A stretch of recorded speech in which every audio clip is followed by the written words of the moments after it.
naye mbadde nsoma wano omulodi agamba tamiitingangako ku kisale. FDC yagala genocide clearing empewo to clear air over Lukwago issues.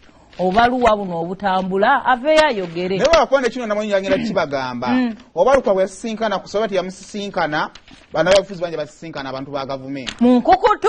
Naye nje munaakoma okukuba bannabyabufuzi abali credible mugenda kusigala mu Uganda enfu. Bannange gundi yaddawa wegede kwa bannabyabufuzi abali credible. Yani semujunganda wano singa tulinayo ku statement nze kati nkubuulira kakimu kuba kati wodda ku Lukwago n'omukuba mu opposition ogenda kusigaza yani muntu asobola okwogera abantu ne bawulira.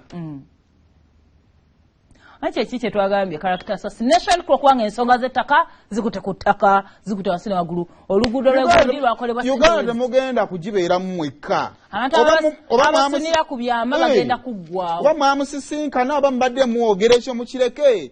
Ne kati mutuze ku Lukwago mumukuba muyinza funa balukwago bameka aba generation eno nga politics amanyi okusoma yasoma asolobera omukulembeze waka tufunayo oli nga asobola okwogera ne tukoma ku ekyo nga tutuuka okumuwa akazinda talina kyasobola kugamba gwa. And this is either way abali eno mu opposition baba bafiiriddwa n'abali eyo namo mugenda olw'ensonga mugenda kulabikanga ba dictator mugenda kiwangawo obuyiyi.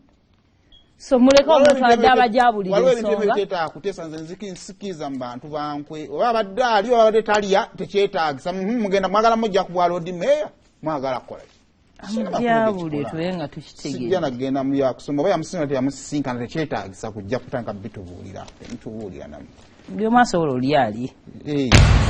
Olutambula mu ba celebrities.